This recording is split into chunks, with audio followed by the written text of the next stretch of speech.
That's cinema, baby. No,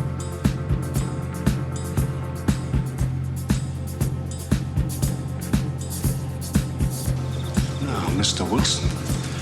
I don't have to take that kind of talk from anyone. That's right, you don't. How about going outside and trying to kick me around?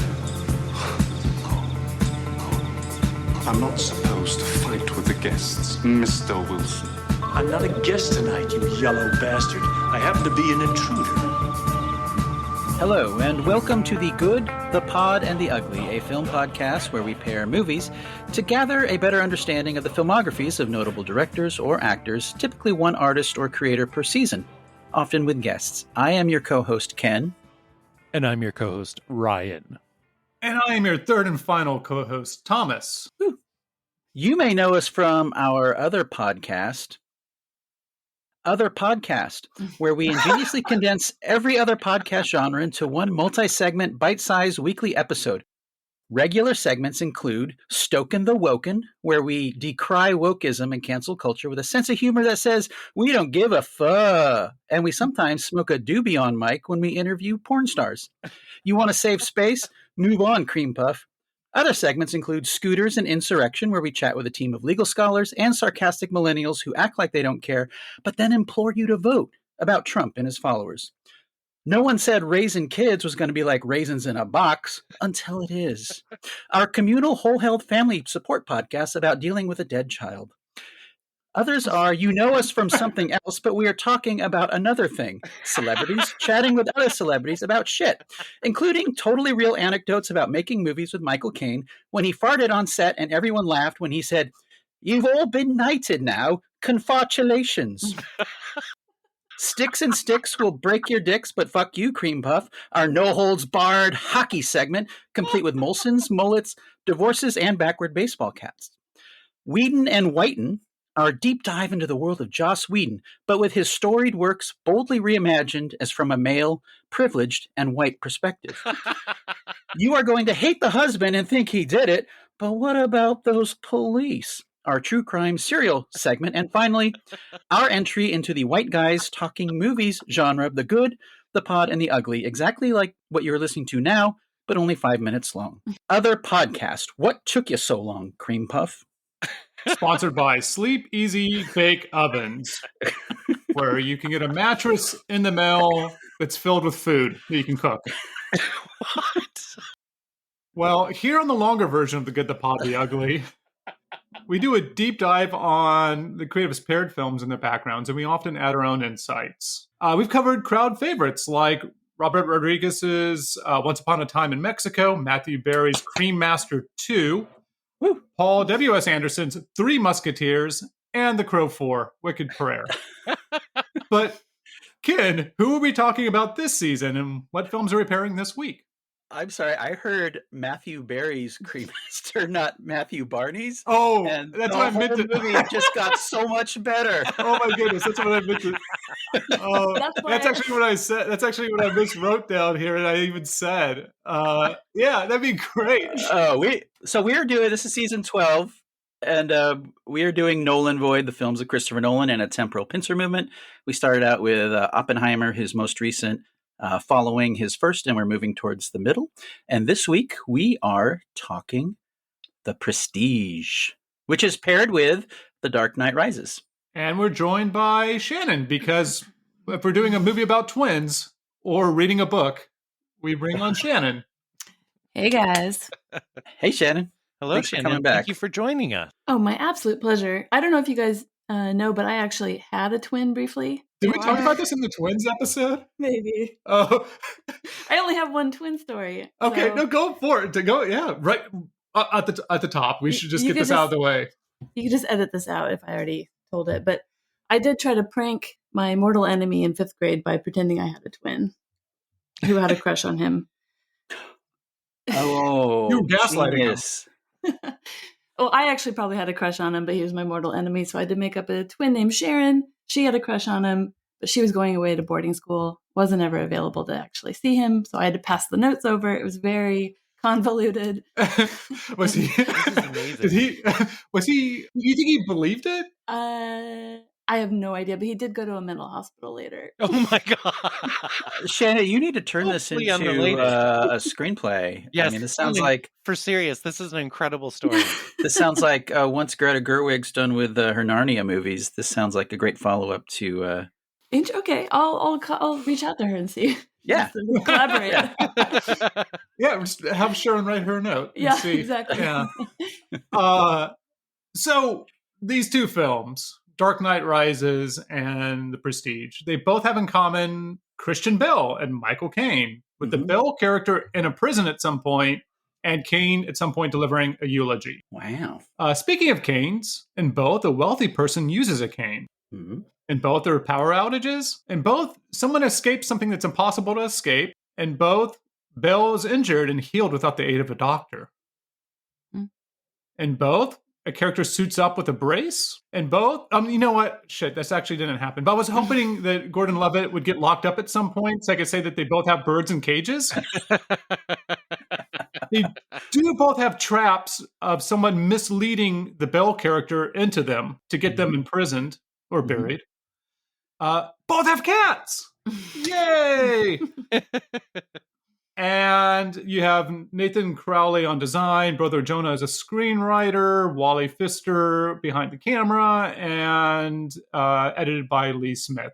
Oh, and there's a moral device that's being sought out due to a rivalry and revenge, a device that perhaps should not have been built, but was paid for by a wealthy elite.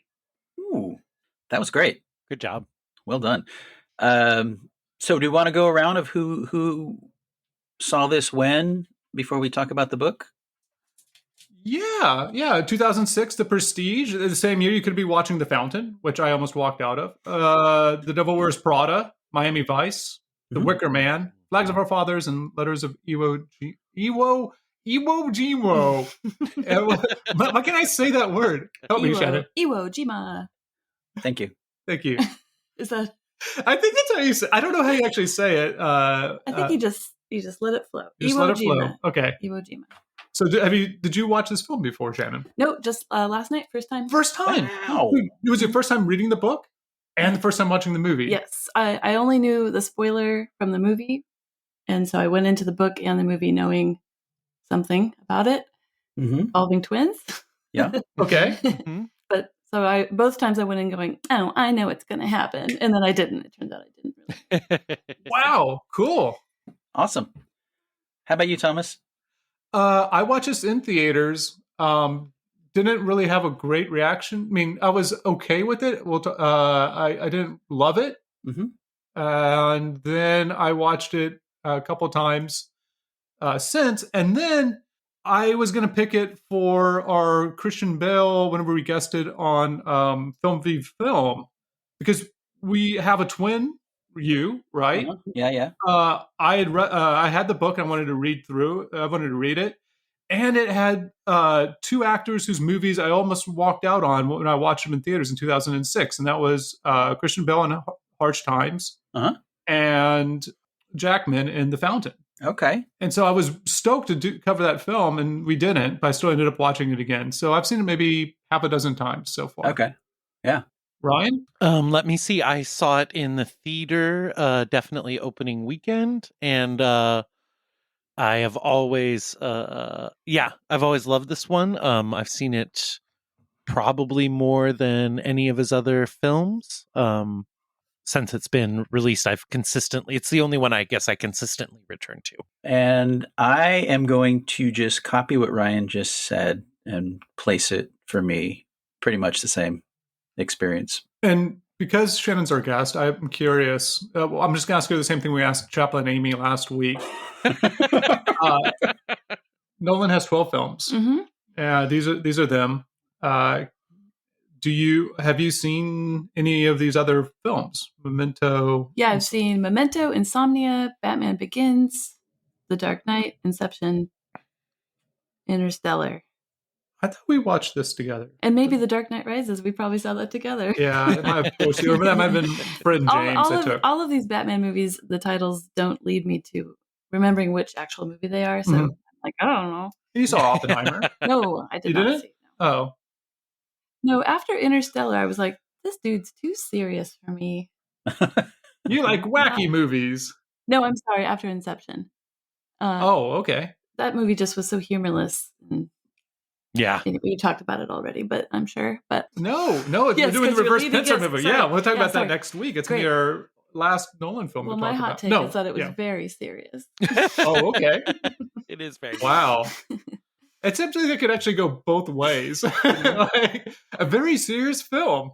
7 stars. What does that mean? Is that good or bad? I don't get it. I do kind of I know what Shannon means, and during this reverse pincer movement, while I do really admire Nolan, the methodical nature of his work is starting to wear on me a little bit, which is not to say it's a criticism of his style, just it's an observation about watching his movies all in a row like this. And Yeah. a point of clarification, it's not a reverse pincer movement. It's a temporal pincer movement. Oh. A reverse pincer movement is something completely different. Fair. That's just going Yeah. backwards. Yeah, Shannon's like miming something, which is It's pincers opening too far so that they're wide open and then closed backwards the other way, which my hands are demonstrating. yeah. I'm just pointing at something in the Karma Sutra. Yeah, so I guess like Shannon's 7-star review of this film, when it came out, one of the things that Christopher Nolan said in the Nolan Variations by Tom Schoen is that you learn from films that you've made in the past. And like he gives Spielberg a little bit of props for making Raiders and E.T. after 1941. And he says like one of the lessons that he learned was not to trust bad reviews, because Rotten Tomatoes had just come out, and I guess The Prestige was doing terribly. Really? And I know last week we said, or not last week, but during the Dunkirk podcast, we said that every film had been wildly successful since. Mm-hmm. But that's not quite true. Like this film didn't quite do to expectations. It did well. It made its money back, but it wasn't for reasons of having another magician movie at the same time, and a few other reasons perhaps. Didn't do as well as people expected. But what Nolan came away from it saying is, look, what I really learned is it's important to me that I knew a film was good. Because although it was unpleasant, it was an awful sensation knowing that critics didn't really like it. I knew that I liked what I had done. I felt very good about that. And you realize when the chips are down and everyone turns around and tells you that it's crap, that is all you have. So you don't believe it in the first place. So if you don't believe in your film in the first place, you're taking a big risk, a terrible risk. Mm. And I think someone else said the exact same thing about Unstoppable. What a shit film. Okay. I just cut out 5 minutes of Thomas ranting against Unstoppable and Tony Scott. I'll cut it out. Yeah, we'll put it back at we'll save that for a better time. So yeah, this film was optioned by Newmarket. I'm sorry, the screenplay. Fuck, what am I saying? The book. Christopher Priest. We have 3 Chris's. We have Priest, Nolan, and Bale, right? Mm-hmm. Christopher Priest had the book optioned by Nolan through Newmarket Films. The people. This is going to be the last collaboration. These are the people who helped him with doing this. Ended up doing the distribution for Memento. Right. So it took like 5 years for Jonathan Nolan to adapt the film. Like I think they bought the rights in 2000, 2001. Mm-hmm. And they kept going back and working on it and trying to not really crack it, just have time, because Insomnia came. And then as soon as that happened, Batman Begins was on. So they had a little bit of time to really hone things on this. But the author of the book, you know a little bit about him, Shannon? Christopher Priest? Yeah, just a tad. R.I.P. Christopher Priest. He just passed away in February of this year. But after a long and fruitful life and career, he wrote novels, science fiction. I've never read any of his other books, and this was my first. I read Inverted World. Okay. Oh, yeah. That one sounds familiar, but it's from 1974. Yeah, it's not. I didn't enjoy it. No, okay. I finished it, but I didn't enjoy it. Yeah, so he wrote quite a few books, won a bunch of awards. He also wrote the tie-in novel for Cronenberg's movie Existence. Existence. Wow. Existence. Ooh. I want to read that. And some abandoned Doctor Who scripts. And he novelized Short Circuit under a pseudonym. No. Yeah, it's true. Hero. He said of his plot twists, "My shocks are based on sudden and devastating reversal of what the reader knows or believes." Wow. So seems like a good fit for Nolan. From I mean, what I know. what Mooney's book says is that Christopher Priest said, "When I saw Memento, I realized that if Nolan were to adapt one of my own novels, it would be a meeting of the minds." Mm. And I would say that holds true. Yeah, I mean, when I just finished the book the day before I read or watched the movie, and when the movie started and there was a courtroom scene, I was like, "What the hell?" Is it the right movie?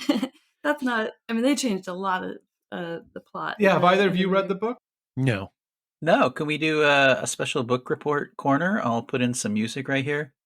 Book report corner. And then you guys can talk about the book. Yeah. Well, I don't know if this is a term, but is self-epistolary a term? Yeah, because it does feel like letters being written. So, It's a bunch of diaries, so it feels epistolary, but yet self-epistolary. except the framing story. Like the framing story is a little weird because the story starts with a reporter who's gotten like pigeonholed into doing paranormal stuff. Like, and his dad's a reporter. Yeah. And so he goes. He has been given the assignment of going to this manor out in the country where there's some religious sect has apparently some guy who's in prison in California has bilocated to the deathbed of a woman in England. And so he's going to this country manor. He goes there. The religious sect is like, fuck off. And so he goes next door to the lady of the manor. And she's the one who'd actually basically tried to draw him there. And she has the journals and previously he had received the book from Alfred Borden. Of Alfred Borden, which the intro for that is written by not Borden. Like, so it's a secret. I mean, it's his rival has edited the script. So yeah, it's embedded, right? So, but you ended up reading kind of like a he said, she said tale from different journals. Each one has their own journal. Yeah, which in the movie, they make it into like they're reading each other's journals and then it's like, "Oh, you're reading my journal. I tricked you by giving you this fake journal." And that doesn't happen in the book. But the other way the book begins is that this reporter, he's like, "I swear I have a twin. I swear I have a twin brother. I feel this brother every once in a while saying, 'Yeah, go this way,' or 'Yeah, I'm happy,' or 'I need help.'" And so when he comes to this house, he's I think she tells him basically like, "I think you might have a brother and he was killed here by being thrown into this electrical machine when I was a kid." Yeah. Whoa. And so he's like, "Wow, and then it switches over because he's adopted. Yeah, and he's adopted. So there's and none of that made it into the movie. Yeah, but it also doesn't feel. I guess when I'm reading the book, I don't feel like it's like a hat on a hat or it's like too much. I don't know if that was your experience. No, it doesn't feel melodramatic. It feels kind of normal, right? Like, and it feels very grounded because he's taking his time with everything. Like, oh, I happen to be. I was going to go see my parents. They're not my actual parents. I was adopted. I felt like I had a twin, but like when you get to be 20 in England, you get to look at through. So like, there's like the shoe leather there. There's like all the attention to detail that has it feel realistic. Yeah, for me at least. And then we pop over to Alfred Borden's diary, and he's basically saying, I'm telling you everything, but I'm not really telling you everything. And then the diary breaks up where he's speaking in first person, and then there's clearly another person also speaking in first person. Wow. Which just seems like maybe he's schizophrenic or he's just like talking to himself. Well, and because I knew the spoiler from the movie, I was like, am I going to have to spend this whole book pretending like I don't know that it's two twins writing in this fucking diary? But it turns out that's not really the point of the book. And so he's talking about when he first meets Angier, and he kind of fucks up Angier's act. But so then he kind of describes like, well, yeah, I kind of started this feud and I regret it. But then it just goes on our whole Well, careers. he fucks up his act because his act is spiritualism. Yes. And he wants to call him out on fake spiritualism. And he's working class, and he's like, this is like, I hold magic to this esteem. Like, you shouldn't reveal tricks. You shouldn't, like, it's similar like in the movie. But yeah, there's spiritualism that's going on that it seems like he's defrauding people. And then when you get to the she said portion of it, when we get to Angier's section of it, you find out that he is the second son of of royalty, so he doesn't get any of the inheritance. His brother gets everything, Right. Yes. and so he needs to scramble to make a living, and that's why he goes into the spiritualism. And he sees doing these seances for grieving people as sort of doing them a service because they feel better, and he gets to make some money, and so everybody wins. Yeah, Fair. and so he's like, "Why does this guy come fuck up my act?" And his wife is part of the act, and she loses their baby as part of Yeah, this. as he tries to like flee out. So that's how the feud begins, is with the losing of a baby, A miscarriage. and then they start fucking with each other's acts. But it's a little less brutal than in the movie. The fucking with doesn't involve fingers being shot off or fingers being crushed in a bird cage, and Yeah. a little different stakes. Broken leg. Oh yeah. Yeah. Did either of you or any of you watch the special features that went along with the Blu-ray? I did. Yeah.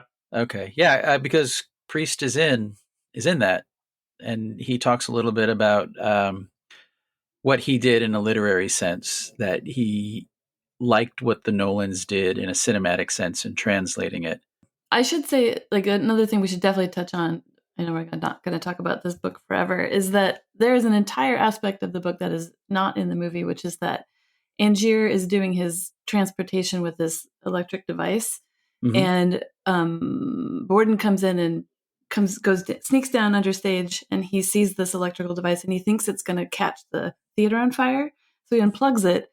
That disrupts the transportation, and basically Angier gets divided into two half people. His prestige still stays, but his prestige is dying. Yeah, so he's like, now there's two of him, and one of them is sort of spectral, and the other one is ridden with cancer. Wow, And so what the hell? Yeah, it's completely different. And so the spectral one is haunting around, and he wants to go kill Alfred Borden. So he sneaks into his dressing room and is going to stab him by holding a knife really carefully, even though he can barely hold physical objects. And the other one's dying of cancer and going blind. Yeah. And I mean, Wow. So Yeah, it's a little different. And so with the framing of the story, then you have the orphan adult reporter looking for his twin down, and that's when he sees all the prestiges, all the dead not Borden's dead, Angier. yeah, Wow. and including his little self. And yeah, including his second self. And he takes himself. And he runs away. It's like a ghost story. He's like, "Oh, fuck this, get out of here." And then there's like Angier. The spectral ghost is still 100 years later in this, basement. And because if you think about spiritualism, the idea is that like he can't pass on or something because he has to do something or make something right, but he's unable to do that, it seems. Yeah. So he's just drifting through the earth. And that's how the book ends, is just his ghost kind of flitting away from the country manor. It sounds like there's a lot that wasn't in the movie, but how do you feel, having read the book and watched the movie, they did as far as capturing something essential in the book despite the changes? Were you giving it a thumbs up, thumbs down? Thumbs up. I mean, I think that Christopher Nolan managed to make it a little bit more of a satisfying trick, whereas the book, I think, was just sort of conveying that this whole saga took place and then revealing it in kind of a back and forth way, which is interesting. But I think the movie does a great job of capturing the essence of the rivalry and the era of magic. And so I enjoyed it. Yeah. Very different, though. I think he was able to distill what I liked about the book down and cut out the parts that I didn't think were all that important, like the framing of the orphan going and finding and then also the granddaughter has a section. She's the one that invites him there, right? She has a whole section about her childhood. And so yeah, it's a cleaner version of everything. You get like there's so many smart things, and watching Nolan films, it made me think, because one of the things that Nolan likes to do is fuck with time. And so how you have time markers is you can have somebody injured or older. And so by having the limp, by hurting his leg, you know where you are in time.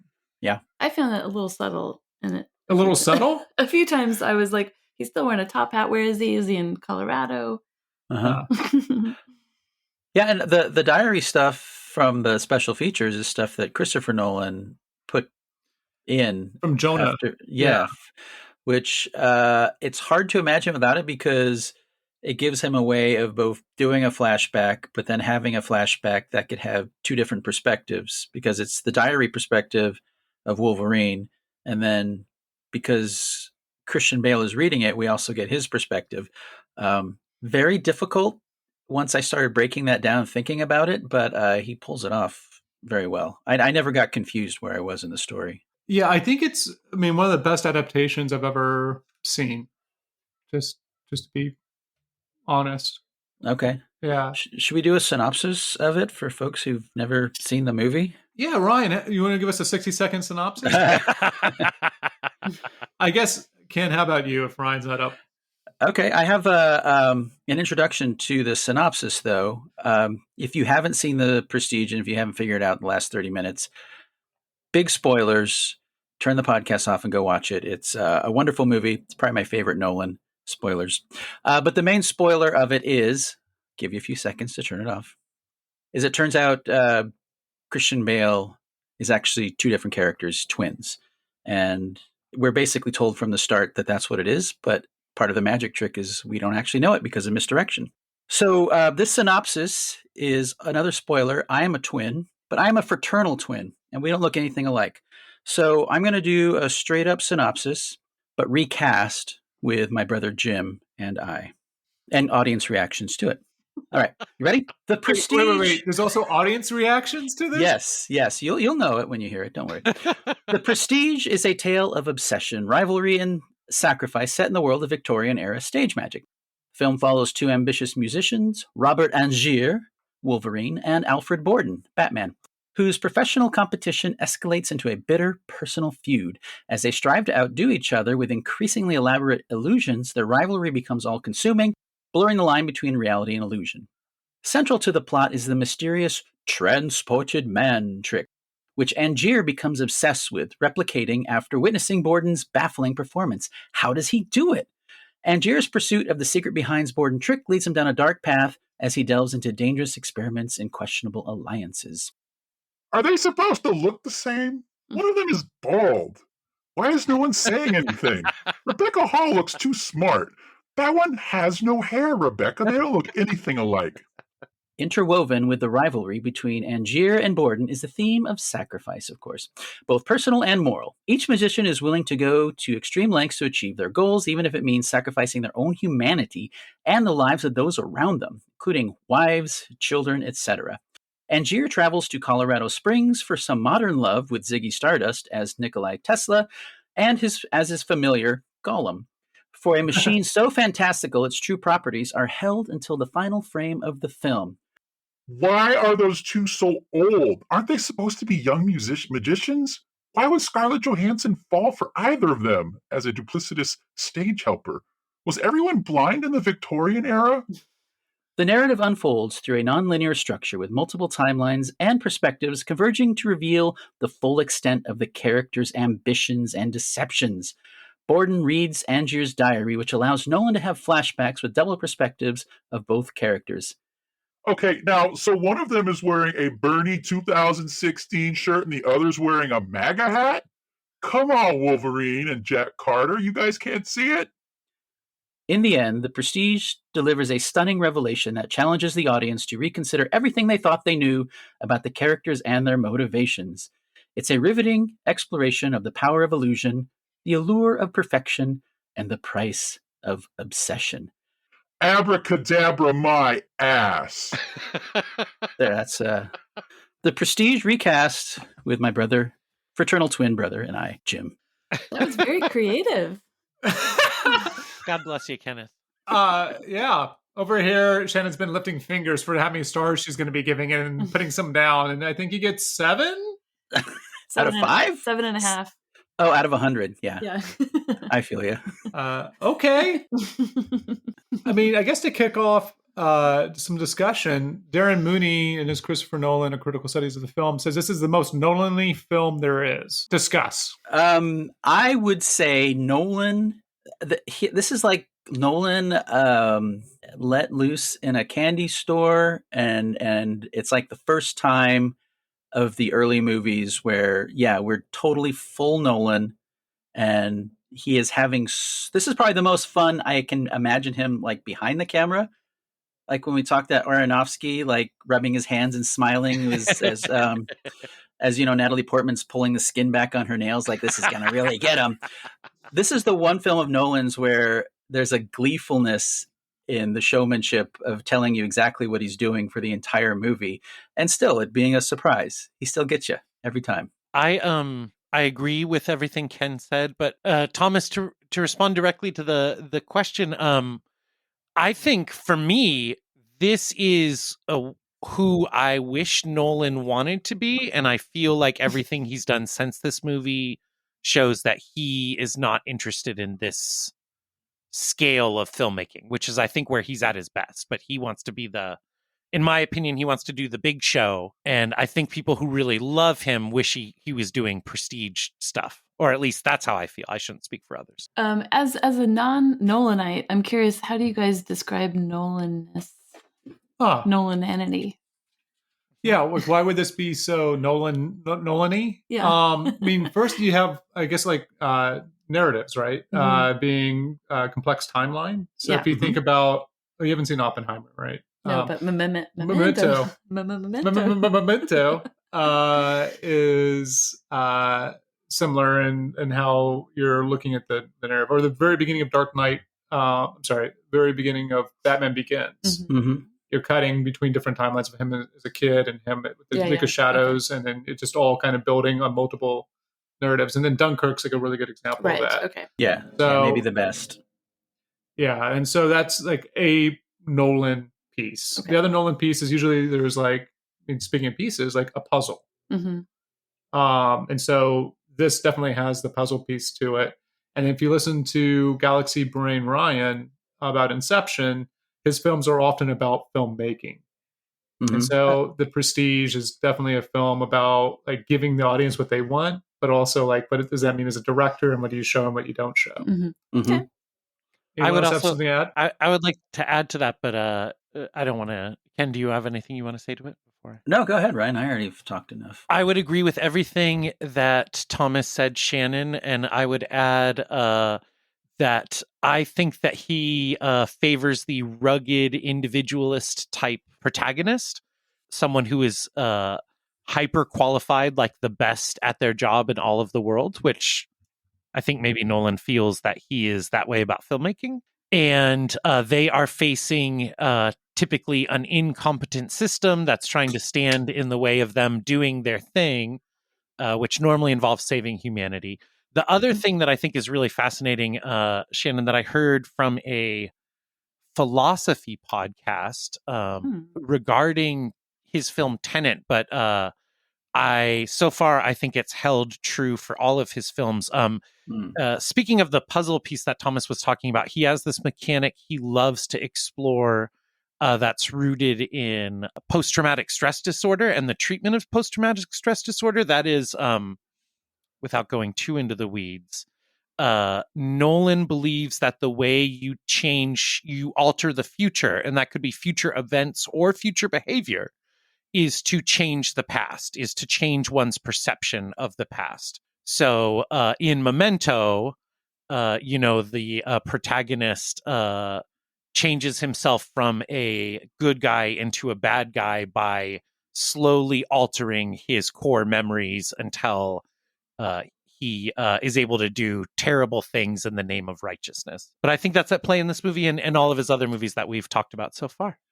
Yeah, even if that's not necessarily accurate, the trauma thing, I would definitely say that there's a sense of myth making that occurs. And so that might just be a different way of saying the same thing. But if you look at Batman, he needs to become more than a man. He needs to become a myth. And so I think The Prestige also has a portion of that where it's like, oh, you can't know what's behind the trick or else it's no longer interesting. You have the myth around it. To speak to the Batman example specifically, Thomas, which I think is a great one. So Bruce Wayne is traumatized by two things when he's a kid, the death of his parents and this terrible helpless interaction he had with the bats. Oh, and he has too much wealth as well. Yes. He has affluenza. Yeah. Oh, that just Poor made me little think guy. of Patrick Bateman visiting Ray Fiennes' restaurant from the menu. And what a fun thing that was.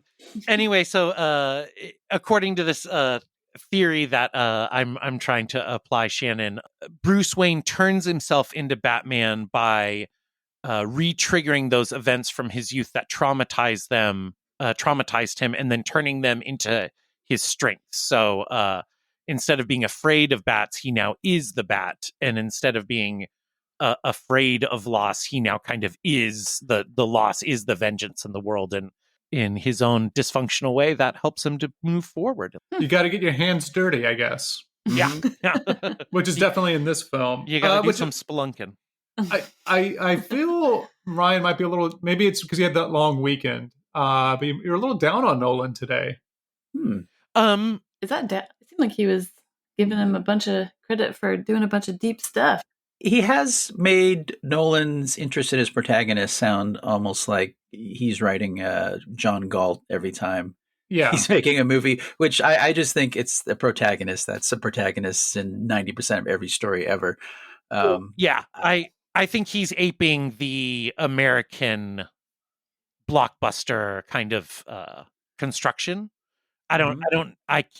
Well, and obviously, Shannon, I did not like Oppenheimer, and so that episode was a little bit hot. But Oppenheimer was the first time I felt that maybe he was not just aping this to sell tickets. But like, Ryan, I thought you liked every movie. I got the impression you were someone who just loved every movie.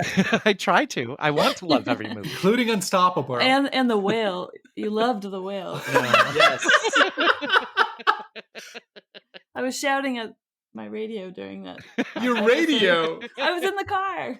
Oh, okay. I guess I thought we were broadcast somewhere. Yeah, you guys are on 101.9 Kink FM during drive hour. What's really interesting to that idea of the John Galt, whatever, and in this movie, and I don't think it's replicated anywhere else. You kind of have it in Dunkirk, maybe, but it's a two-hander. Mm-hmm. And that's pretty fascinating. That, like, I think your allegiances throughout the film change as they do, maybe even in the book, with who you're listening to at that time. I did find parallels with Wolverine's character and his kind of misconception of Borden's trick, not realizing it as twins, and the degree of spite he has to usurp him. Reminded me a lot of Robert Downey Jr. and Oppenheimer, those characteristics, and a little bit of Matt Damon in Interstellar.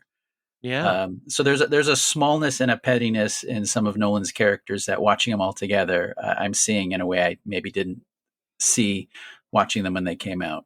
That's for sure. That's in the book, both of them know that these tricks have simple answers, but they're both just like mystified by how the other person does their trick. Mm-hmm.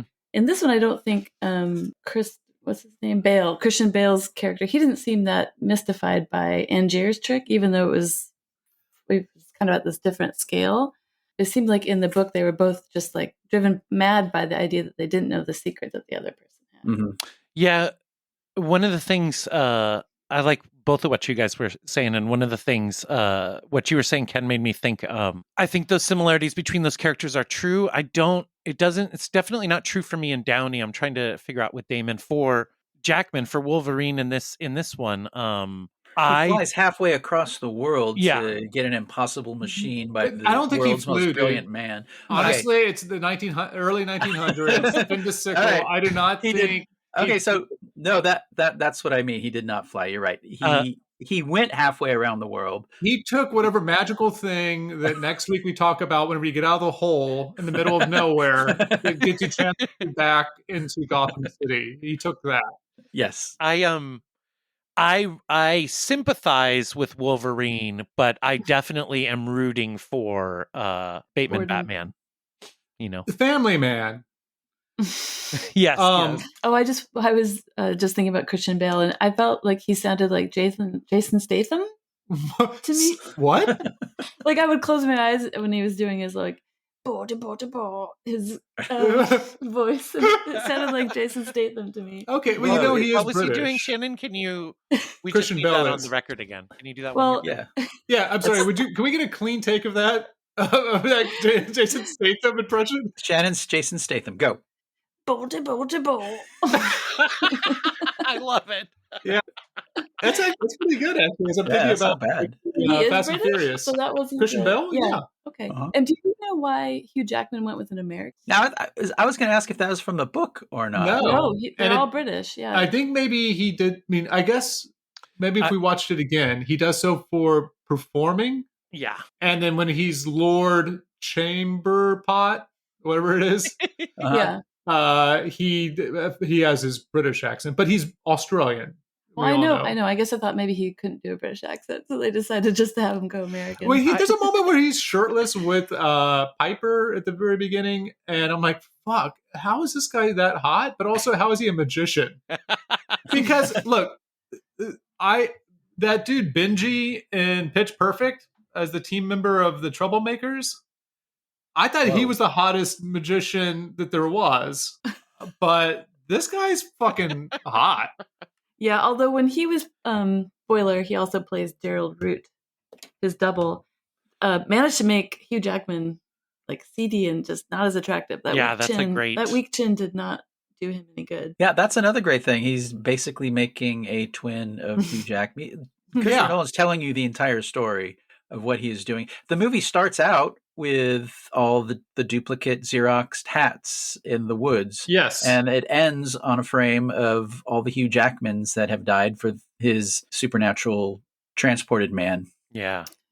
Oh, and that was kind of a brutal moment at the end when he's talking to Michael Caine, and he said, he said, I asked, you said what's drowning like? And he said, it's like going home. And I think that's why he chose for all of his doubles to drown. And Michael Caine's like, sorry, actually, it was really terrible to drown. Yeah, I was wondering about that as I was watching it, because in the book, how does he dispose of people?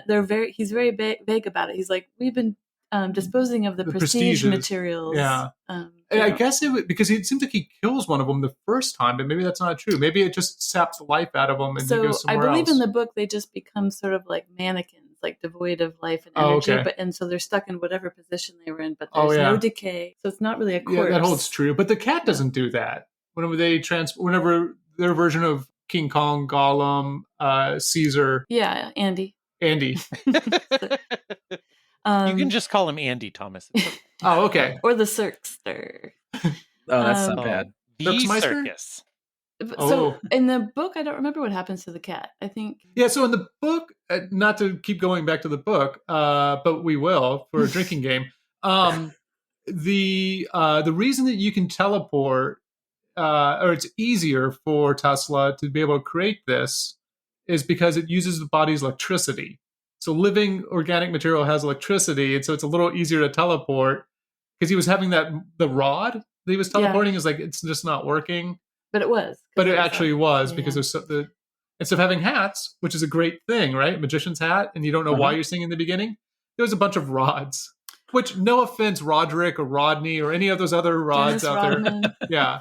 Oh, one thing we should also mention is in the book, Angier basically puts gold through that machine constantly to get duplicate gold, and so he's making a bunch of money. Electric device as well as making magic. But on that, every time he does it, it defaces the value a little bit. It comes out a little bit lighter. But no one else. Well, if they weigh it. Well, they do. And he doesn't want to do money because currency has serial numbers on it. Anyway, I think that's a little more crass, and they just stick with the magic. Yeah, but it does lead me to wonder why he didn't make a bunch teleport money. But I guess the whole reason is he has 100 day engagement or 100 performance engagement, and it's really just a trap for Bale. I just figured it was because Tesla only made one toner cartridge, and after 100 transportations, it was going to be empty. But that wasn't all a big trap, was it? I thought it was just that they had to find a way to not give away the trick when Angier's prestige that's falls right. into the tank, then basically he's like, oh, he saw the guy in the tank, so now we need to basically say like, oh, you killed Angier. And so I Angier's know dead. in the book he's like, oh, I was halfway teleported. I saw people screaming or whatever, and so I just hit. Whenever the prestige, the duplicate, who's like ethereal, knows that. In the movie, remind me, how does that work? Like, how does he know that Christian Bale's downstairs? He doesn't. We don't see that. So he would be upstage. He would be on the stage, and So there'd Christian Bale be two of him at one point. Yeah. And then like, oh, everybody saw him up here, but he was dead down there. Yeah. Well, nobody would see him up there. Maybe because he has no reason to hide. He has no reason to know the trick went wrong. Angier.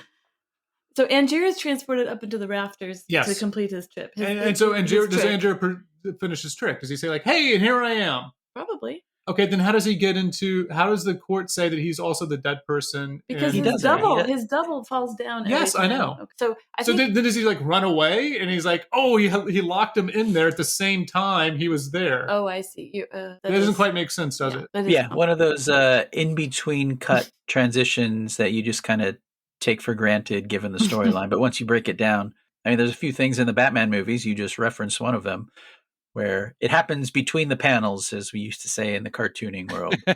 Which is what you he don't learned think about it too much. Yeah, which is what he learned in Following, as we talked about in that first movie. Just a quick note I had about Michael Caine. This cracked me up from Wikipedia. It said, in trying to create the character's nuanced portrait, Caine altered his voice and posture, which I've heard of this technique. I think it's called acting. And I just think it's so cool that he did that for this. Yeah. I think in our Tenet episode, I have Michael Caine plays Michael Caine, which you don't really need much more sometimes. Yeah, he's just him. This might be interesting for Ryan. I'm pulling this from the Mooney Christopher Nolan book. The bulk of the prestige is given over to Angier trying to duplicate Borden's trick, trying to mass produce something that was originally unique and particular. In this way, the prestige might be read as a broad critique of capitalistic excess, of the horror of unbridled materialism that seeks to replicate and control what is initially mysterious and ambiguous. Whoa. Yeah, I think you're basically, I was just talking this morning about being co-opted by the man. Everything good gets co-opted by the man and becomes Angier's trick. That's great. That's one of the brilliant things, I think, Thomas, about the deployment of Tesla. And of course, I love to see the god David Bowie show up anytime. But as Tesla, I mean, that's what happened to Tesla, right? Tesla in real life had a very Christian Bale, Bateman, Batman sort of trajectory.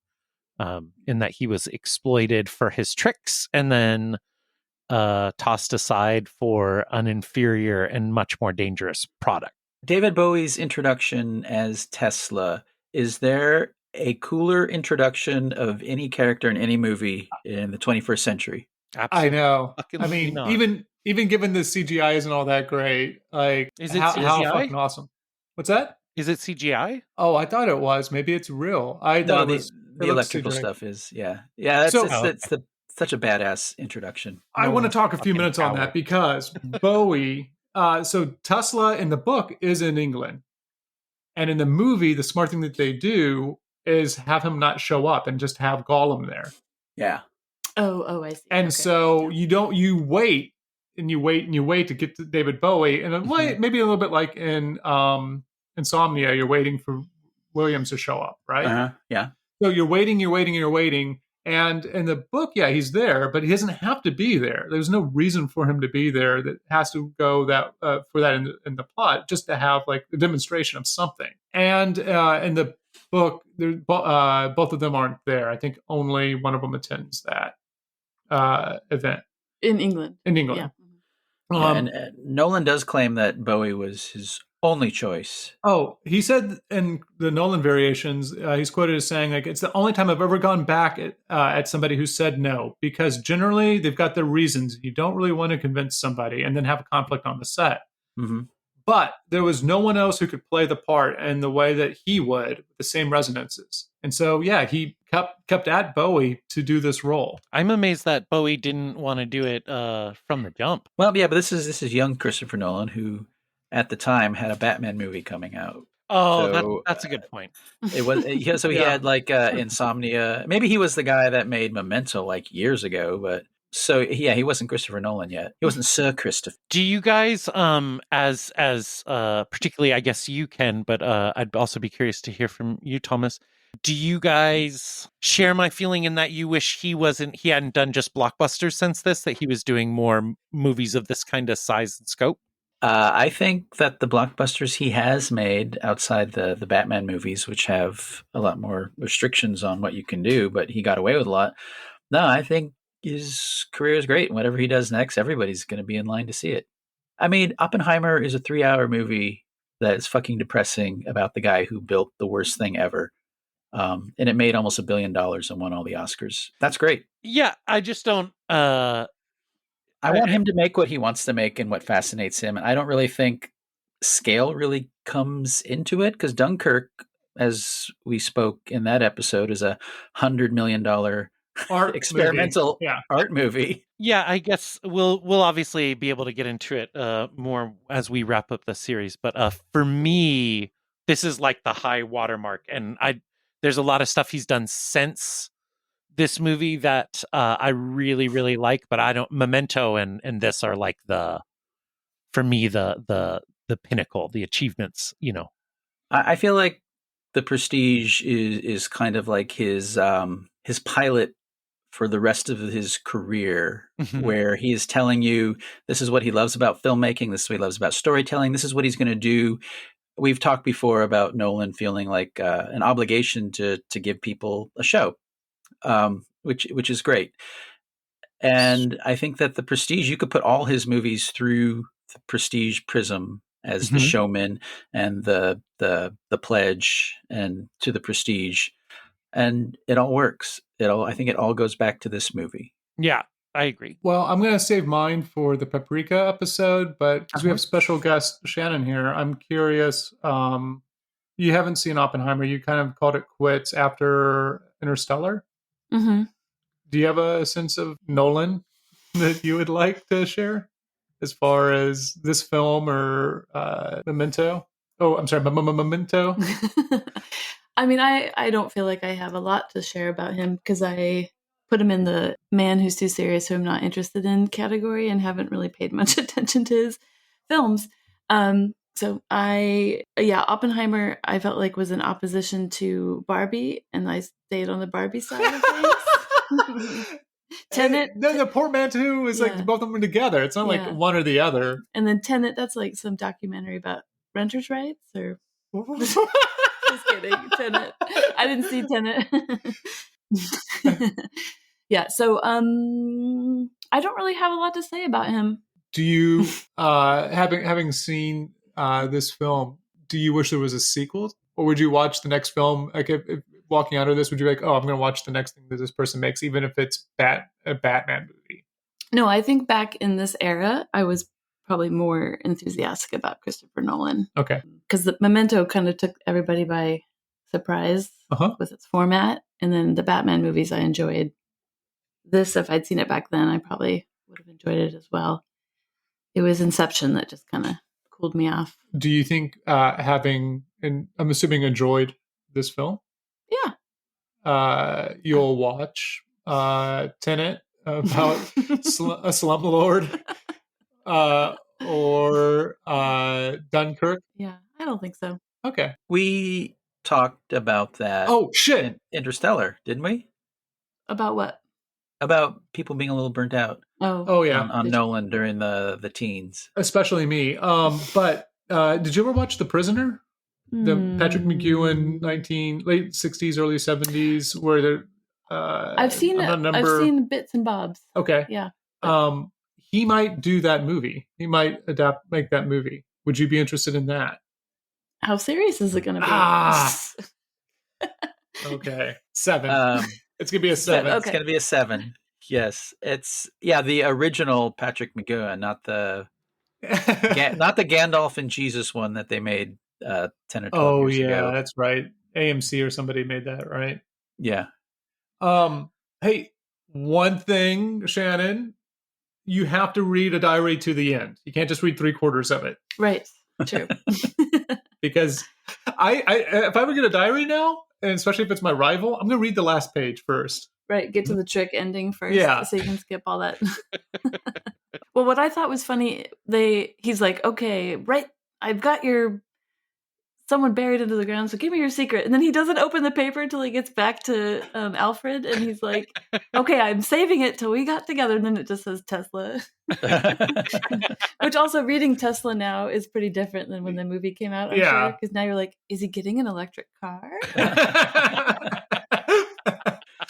Yeah, that's not in the book at all, which is great. The having him followed and then dropping him into a coffin and burying him in the ground. It's like, how fast can you dig? Yeah, but then Borden's like, I'm going to do that trick at my show. I survived it. It could be a great trick. He's tough. Yeah. And all the interactions with the female characters. I know Ryan thinks that Nolan has female troubles. Yeah. Not the John Waters movie. But watching this, knowing what's going on, and having how confused the female characters are with Christian Bale's, and one of them actually says, "One day it seems like you say you love me, and I don't believe you, and the other days I do." He's telling you right there, it's two different fucking people. Yeah, I was impressed with that because that kept happening, and I didn't get it, and I was like, I went into this movie like, I know what this whole thing's about. Yeah. And that was a nice touch, I thought. Yeah, I remember watching this and thinking, like, I feel like two different people sometimes. Maybe that's whoever I'm like dating might feel like with me. I completely understand. Like, you don't mean it to me. I think Bale, as an actor, he's playing like the working class guy compared to the more effete Wolverine.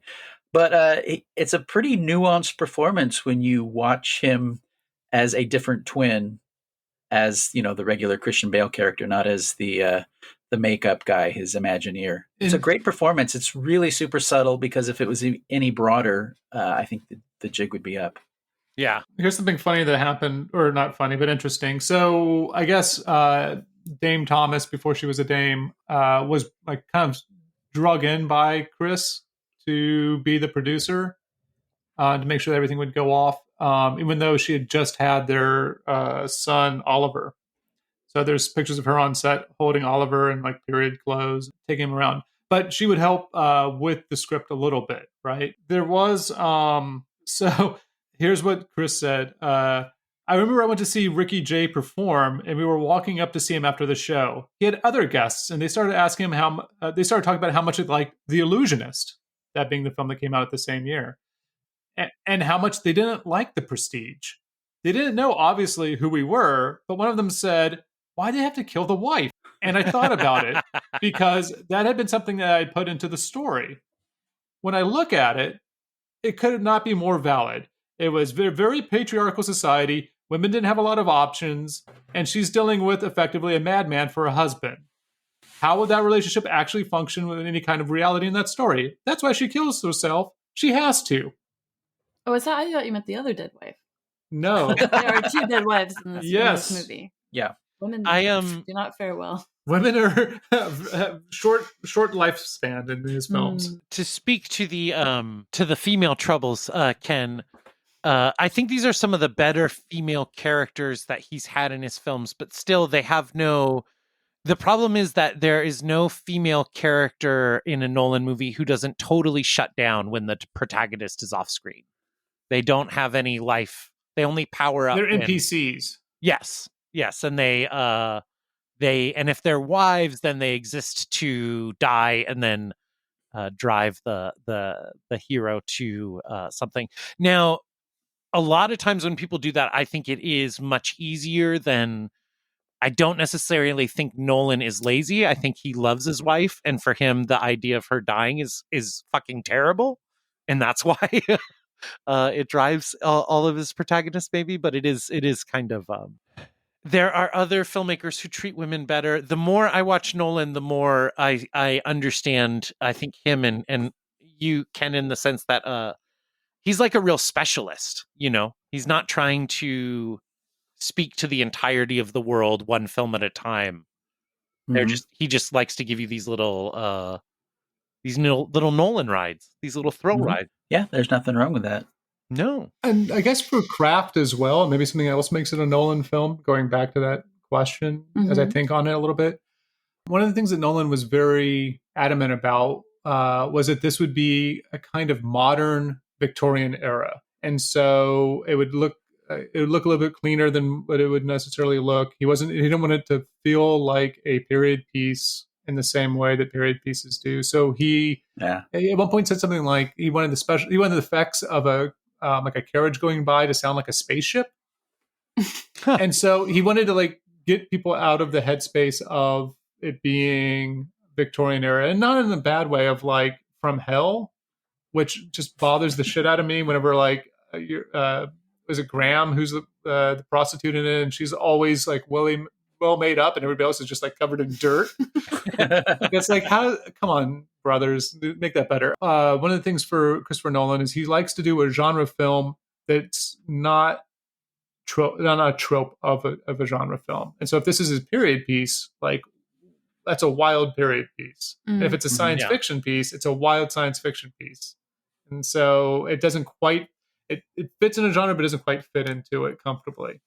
Yeah, and he cast people who were not known or hadn't been in Victorian era period pieces because he wanted to have more of a modern feel, not carrying any baggage from other performances, both from their acting perspective and from the viewer's perspective. It is interesting to think about this one in relation to The Illusionist, and also Tom Twyker's Perfume came out this year, and they're all three, I think, attempts to really make visceral and modern a period era. That's cool. I think they all succeed to a point. I would love to see The Illusionist again, because at the time I didn't believe that the tech they were using in that movie was real, but it actually is. So I might enjoy the movie now more than I did. I don't think I ever saw it. It was kind of like Shannon and Barbie and Oppenheimer. It's like, I'm Team Prestige. They don't. Yeah, I think The Prestige is better in a number of ways, but The Illusionist revolves around a magician who takes up, I forget the name of it, but it's an actually real visual optical illusion that was created in the late 1800s. But the way it's portrayed in the movie, it looks like computer graphics, so it's hard to take it seriously. When in actuality, both the tech is real and 140 years old, but then also you're really seeing it in the movie. So it's probably cooler than I remember it being. One of the cool things about the special feature segment where they go behind the scenes was the production design. I mean, that's all the Victorian era streets. Those are all backlot Universal Studios. But how assaultive all the playbills are everywhere. Like they go close in on these poles that are just covered with aged playbills stapled to it, and then the further out they get, just like you see today with rock and roll posters. Yeah. But then the advertising on the side of the buildings, almost like early era billboards. Great production design. Very clean as far as the stuff in America and the stuff in England, separating the classier places in England versus the more working class. Great production design. Wally Pfister's cinematography with it, just fantastic. Yeah, this is prime era Nolan right here. Yeah, one of the things I guess Mooney gets a little bit of leverage out of in his book is to say it's the inversion of Batman Begins, because Batman Begins is supposed to be in Gotham City in America, and they shot it all in England. Whatever, man. Yeah, they did a great job. I do think it's funny how much of billing Scarlett Johansson gets, like on the poster and the DVD covers and whatnot, as she has a really small role here. And the lesser performance, I would say. Yeah, Rebecca Hall is definitely the standout of... I mean, Scarlett Johansson's, she's in there quite a bit, I think. And the plot hinges on her going back and forth. And yeah. So. Okay. I mean, she's not I don't think she's given a fantastic role, but I think she does a good job with what she does. I guess if we had put a clock to it, it would seem like Rebecca Hall's on screen more, but maybe not. Well, she has the more emotionally demanding part too. I think that's true, but and it's a tragic part as well. because she's married to a guy who's actually two guys. It's a problem. And one husband is enough. I was just looking up Perfume to see if it came out in 2016. And if we ever do Tom Tykwer. Tom Tweaker? I was just talking about Run Lola Run yesterday. Yeah. So I've read that book. It's pretty good. It's hard to Run? Huh? Run Lola Run is a book? Yep. It was adapted by Christopher Priest. Uh-huh. Oh, the book Perfume. That's one of my all-time favorite books. Yeah, it's really hard to translate that book into film, and I'm not sure how successful it is.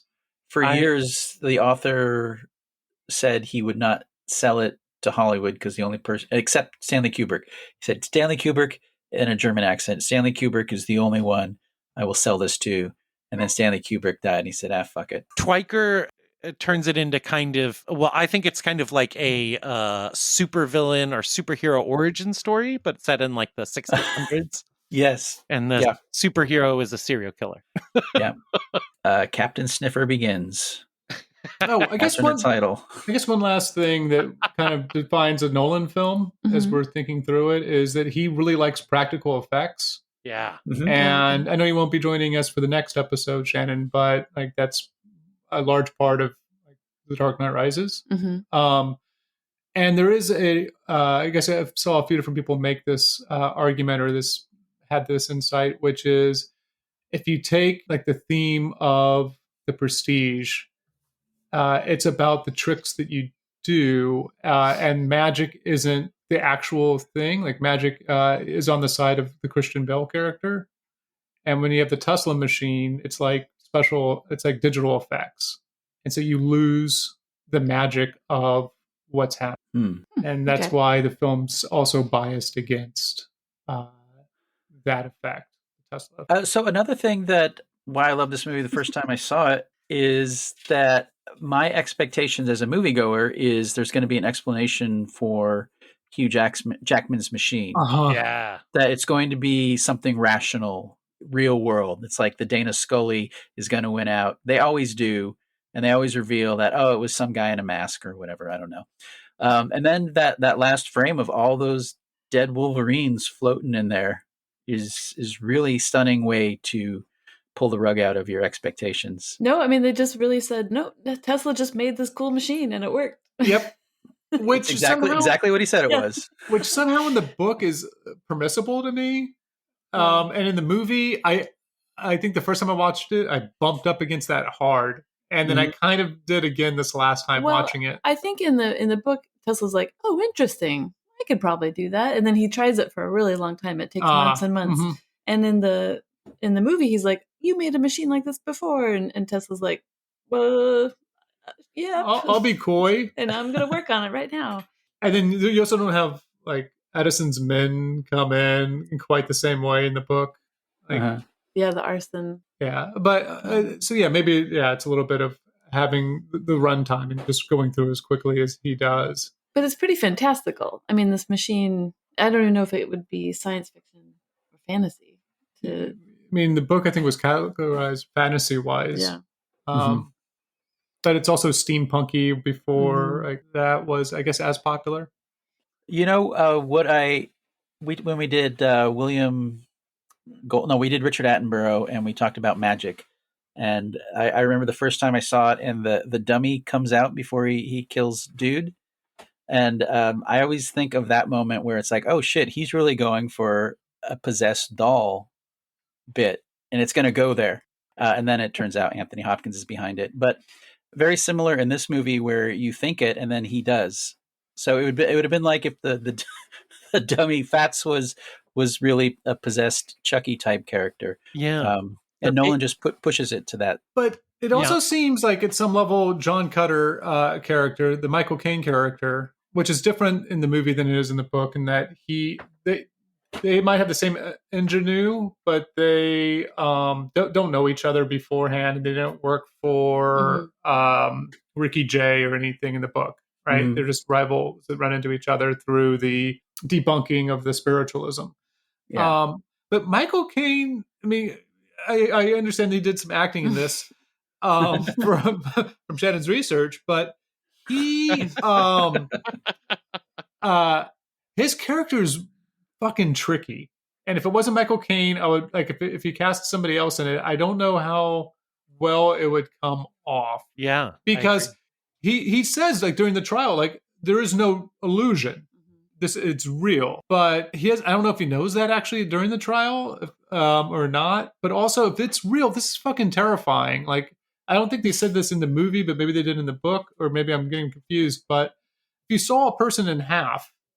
Oh, they do say that in the movie. They do? Yeah, they're saying if they actually thought the things we were doing were real, they would be terrified. Yeah. You know, the disbelief is part of the thrill. Which is part of movie making as well, I guess. But his character, like, he's the one who's like, you got to get your hands bloody. I just want to see if you would do it. He buries somebody alive.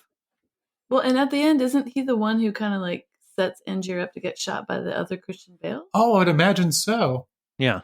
He's the worst person in the movie but you're right, Thomas. His by casting Michael Caine, you don't realize that he's the worst guy in the movie. He's and such there's a nice moments, old man. And there's moments with like where you're I'm watching, I'm like, oh, that makes perfect sense. Michael Caine is doing this. The character, not the character Michael Caine, but the character that he's portraying, John Cutter, is doing this because he wants to know the secret of Hugh Jackman's thing because he won't let him back behind it. He's doing this because he wants to get back into magic after his career has been ruined. So like multiple times he's bringing Angier in, bringing the Hugh Jackman character in because he needs a paycheck, which makes sense, but it's not portrayed that way, or it doesn't feel like if it was a different person in that role, maybe a Michael Ironside, you're like, oh, he's just manipulating him or he's just using him. Yeah. Good old Michael Caine. Good old Michael Ironside. Ken, I think that might have been better than my British. Get in. Which British accent did you do again? Yeah, let's hear your Jason Statham one more time, just for the stinger at the end of the episode. No, the moment's passed, guys. Sorry, you've got it on tape. Yeah, we'll be able to sample it. It's fine. You're listening to this on your radio. Is that it? Are we good? Can we do that was part one of 2? Wow, bring the enthusiasm there. I am Michael Caine. And I'm Michael Caine. That was part 1 of 2 parts. The Prestige and The Dark Knight Rises. The Dark Knight Rises. Yeah. Yep. I'm not doing a Michael Caine impression. Good day, mate. Michael Caine here. Let's throw some shrimp on the barbie next week and have a little visit with Bane. Whoa. Wait a minute. When did he become Australian? That's Hugh Jackman. That was Hugh my Jackman. fucking method, Ken. Okay. He was acting. Oh. That's Michael Caine acting. Yeah, so next week will be the Dark Knight Rises with Jack will be joining us for that one. He's going to do all the Batmans. Yeah, so you can find us on social media, including our Mamma Mia our fellow Magic stands and Mamma Mia fans on Abba Cadabra. I think I made that joke before during our Mamma Mia episode. Seriously, I guess continuing with our subscriber drive. If you subscribe, it can answer the following question. Our very own Ryan, whom some are calling America's answer to Australia's Yahoo Serious, will perform a song for you, mentioning your name or giving you a shout out in an upcoming episode. That question is, where on earth is Carmen Electra? Oh. Where on earth is Carmen Electra? Go ahead and hit us up on socials or email us at thegoodthepodtheugly@gmail.com with your answer and your name as you would like it pronounced during Ryan's song. And if we get another subscriber, I guess we will be F2. Yeah. Hopefully the names rhyme. Thank you for the theme song, by the way, Ryan, as Weird AI. Oh, you're welcome. And thank you to our guest, Shannon. Yeah. Oh, thanks for having me. Thank you for having me in the bunker. Thank you for having me. Jason Statham's right here. Whoa. Wow. That was bad on purpose, I swear. Oh, yeah? That's pretty good. Better than mine. Oh. All right, thanks, guys. As we end every episode, that was bad on purpose. That should be our new closing tag. I agree. Oh, all right. So let's get a clean take of that. Go ahead, Thomas. That was bad on purpose. Nope, that wasn't a clean take. No. We'll just have to wait till the next episode. Yeah. Bad on Purpose Productions. You know what that makes us together? Together that makes us flash gorgeous. Flash gorgeous. I'm not talking at you, I'm talking to you. Flash gorgeous. I don't want to hear about you, I want to hear from you. It's 10-4. 10-4, buddies. Destroy. Kill all hippies. I don't hate it, I just don't know why you strayed from the formula. You bastard! In case you don't know it, Bob, I'm an artist. And I must reflect that in my rhyme.